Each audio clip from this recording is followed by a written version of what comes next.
Lalu Salomo menjadi menantu Firaun, Raja Mesir.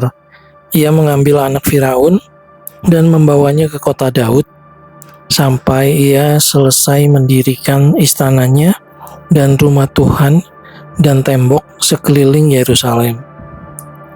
Hanya bangsa itu masih mempersembahkan korban di bukit-bukit pengorbanan, sebab belum ada didirikan rumah untuk nama Tuhan sampai pada waktu itu. Dan Salomo menunjukkan kasihnya kepada Tuhan dengan hidup menurut ketetapan-ketetapan Daud ayahnya.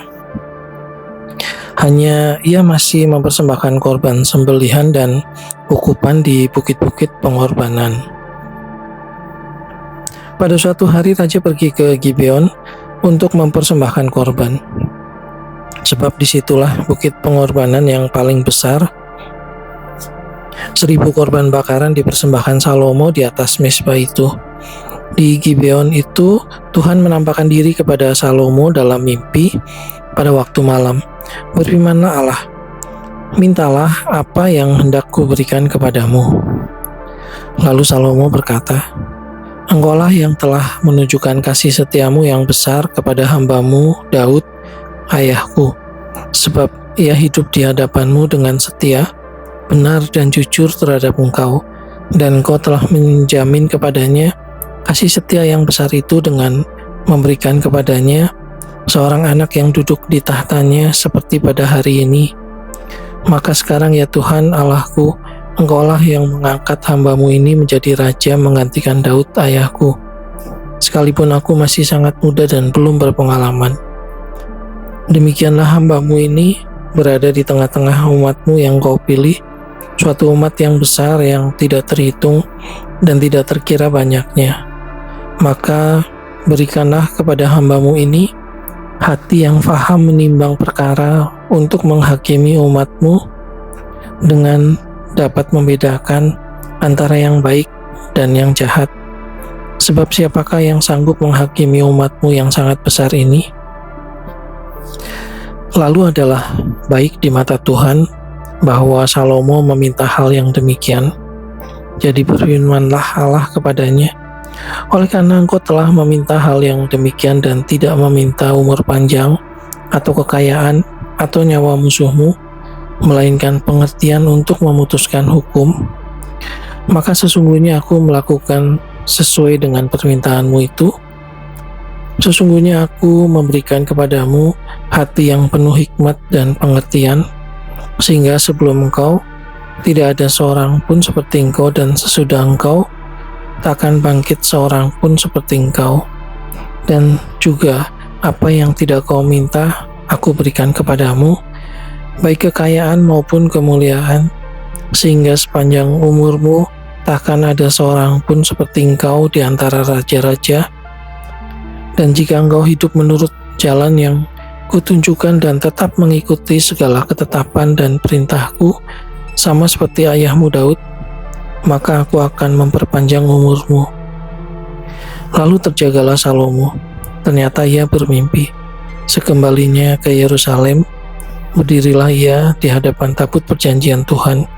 Dipersembahkannya korban-korban bakaran dan korban-korban keselamatan.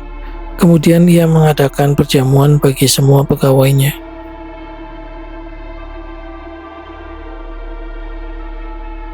Pada waktu itu masuklah 2 orang perempuan sundal menghadap raja. Lalu mereka berdiri di depannya.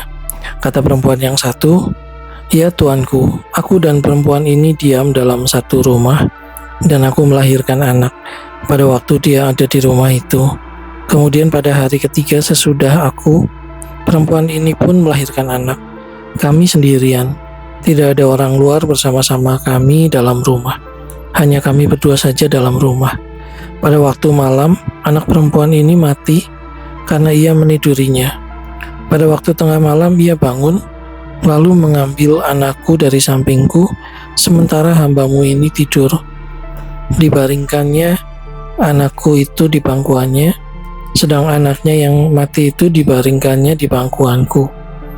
Ketika aku bangun pada waktu pagi untuk menyusui anakku, tampaklah anak itu sudah mati.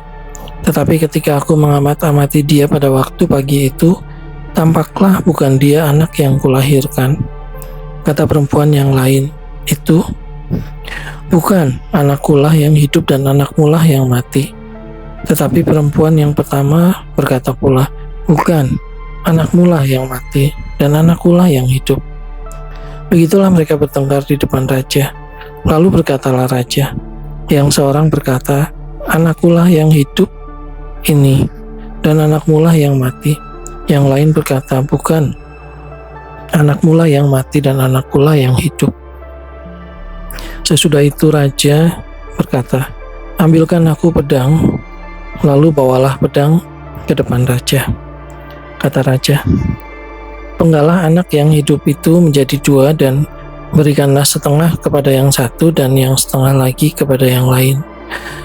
Maka kata perempuan yang mempunyai anak yang hidup itu kepada raja, sebab timbullah belas kasihannya terhadap anaknya itu, katanya, ya tuanku, berikanlah kepadanya bayi yang hidup itu, jangan sekali-kali membunuh dia.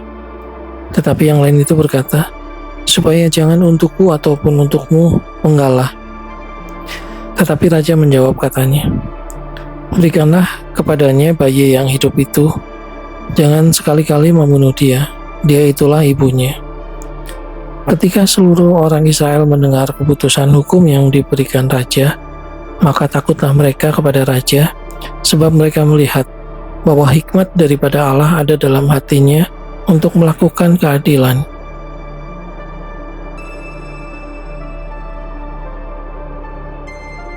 Maka Salomo menjadi raja atas seluruh Israel. Inilah para pembesarnya. Azaria bin Sadok menjadi imam, Eli, Horef, dan Ahia, anak-anak sisa, menjadi panitera negara, Yosafat bin Ahilud menjadi bendahara negara, Benaya bin Yoyada menjadi panglima, Zadok dan Abiatar menjadi imam, Azaria bin Natan mengawasi para kepala daerah, Zabud bin Natan seorang imam menjadi sahabat raja, Ahisar menjadi kepala istana, Adoniram bin Abda menjadi kepala rodi. Salomo mempunyai 12 orang kepala daerah atas seluruh Israel yang harus menjamin makanan raja dan seisi istana. Adalah tanggungan tiap-tiap kepala daerah untuk menjamin makanan selama sebulan dalam setahun. Inilah nama-nama mereka: Ben-Hur di pegunungan Efraim, Ben-Deker di Makas, di Saalbim, di Beet Semes, dan di Elon Bet Hanan. Ben-Hesed di Arubot, wilayahnya ialah Soko dan seluruh tanah Hefer. Ben-Abinadab memegang seluruh tanah Bukit Dor, dan Tafat binti Salomo menjadi istrinya. Baana bin Ahilud memegang Taanak, Megido, dan seluruh Bet-Sean yang di sebelah Satan, di sebelah Hilir, Yisrael, dari Bet-Sean sampai Abel Mehola, sampai ke seberang Yokmeam. Selanjutnya Ben-Geber di Ramot Gilead, wilayahnya ialah Hawot Yair yang di Gilead. Yair ialah anak Manasye. Juga wilayah Argob yang di Basan dipegangnya. 60 kota besar, berpagar tembok dan berpalang pintu tembaga. Ahinadab bin Ido memegang Mahanaim. Selanjutnya Ahimaas di Naftali. Ia juga mengambil seorang anak Salomo menjadi istrinya, yakni Basmat. Selanjutnya Baana bin Husai di Asher dan di Lot. Lalu Yosafat bin Paruah di Isakar, dan Simei bin Ela di Benyamin. Geber bin Uri di tanah Gilead memegang tanah Sihon, raja orang Amori, dan tanah Og, raja Basan, dan dialah satu-satunya kepala daerah yang ada di tanah itu. Orang Yehuda dan orang Israel jumlahnya seperti pasir di tepi laut.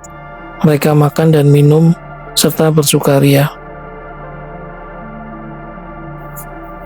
Maka Salomo berkuasa atas segala kerajaan mulai dari sungai Efrat sampai negeri orang Filistin dan sampai ke tapal batas Mesir. Mereka menyampaikan upeti dan tetap takluk kepada Salomo seumur hidupnya. Adapun persediaan makanan yang diperlukan Salomo untuk sehari ialah 30 kor tepung yang terbaik dan 60 kor tepung biasa, 10 ekor lembu gemukan dan 20 lembu gembalaan, dan 100 ekor domba, belum terhitung rusa kijang, rusa dandi, dan gangsa piaraan. Sebab ia berkuasa atas seluruh tanah di sebelah sini sungai Efrat, mulai dari Tifsah sampai ke Gaza, dan atas semua raja di sebelah sini sungai Efrat. Ia dikaruniai damai di seluruh negerinya, sehingga orang Yehuda dan orang Israel diam dengan tentram, masing-masing di bawah pohon anggur dan pohon aranya, dari Dan sampai Beersheba seumur hidup Salomo. Lagi pula Salomo mempunyai kuda 40.000 kandang untuk kereta-keretanya dan 12.000 orang berkuda. Dan para kepala daerah itu menjamin makanan Raja Salomo serta semua orang yang ikut makan dari meja Raja Salomo. Mereka membawanya masing-masing dalam bulan gilirannya dengan tidak mengurangi sesuatu apapun. Jelai dan jerami untuk kuda-kuda biasa dan kuda-kuda teji dibawa mereka ke tempat yang semestinya, masing-masing menurut tanggungannya. Dan Allah memberikan kepada Salomo hikmat dan pengertian yang amat besar, serta akal yang luas seperti dataran pasir di tepi laut, sehingga hikmat Salomo melebihi hikmat segala Bani Timur dan melebihi segala hikmat orang Mesir. Ia lebih bijaksana daripada semua orang, daripada Etan, orang Esrahi itu, dan daripada Heman, Kalkol, dan Darda, anak-anak Mahol. Sebab itu ia mendapat nama di antara segala bangsa sekelilingnya. Ia menggugah 3.000 amsal, dan nyanyiannya ada 1.005. Ia bersajak tentang pohon-pohonan, dari pohon aras yang di gunung Libanon sampai kepada hisop yang tumbuh pada dinding batu. Ia berbicara juga tentang hewan dan tentang burung-burung dan tentang binatang melata dan tentang ikan-ikan. Maka datanglah orang dari segala bangsa mendengarkan hikmat Salomo, dan ia menerima upeti dari semua raja-raja di bumi yang telah mendengar tentang hikmatnya itu.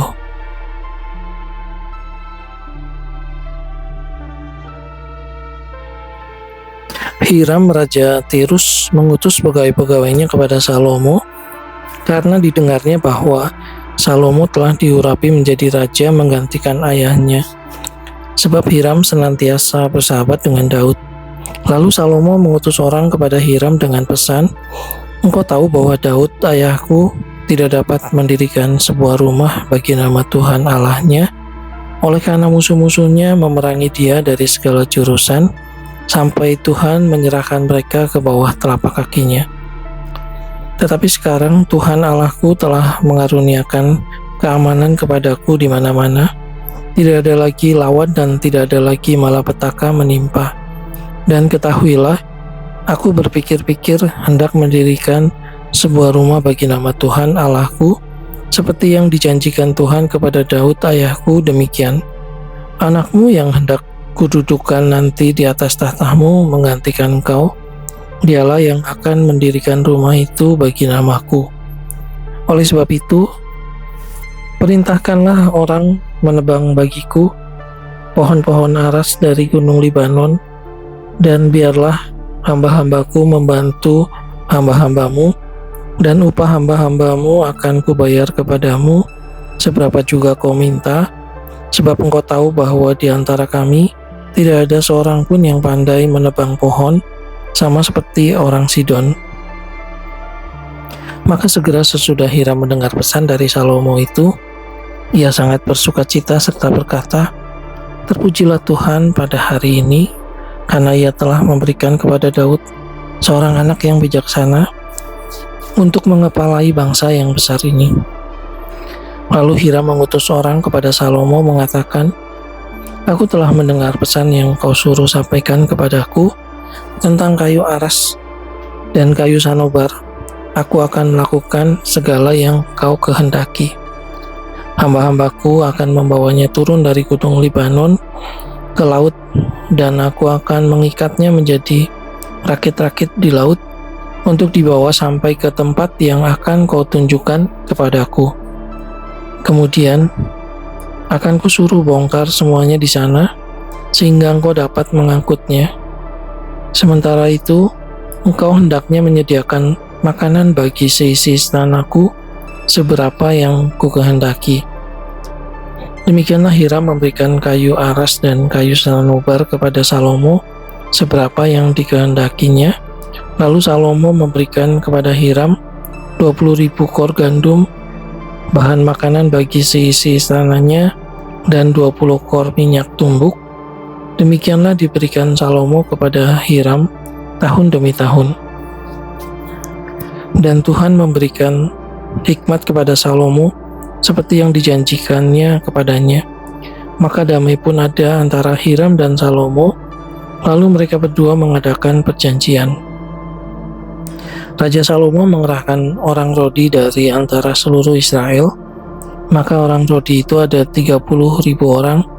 Ia menyuruh mereka ke gunung Libanon, 10.000 orang dalam sebulan berganti-ganti.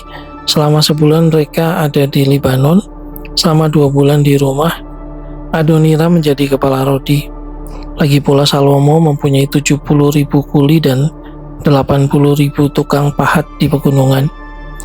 Belum terhitung para mandor kepala Salomo yang mengepalai pekerjaan itu, yakni 3.300 orang banyaknya yang mengawasi rakyat yang mengerjakan pekerjaan itu.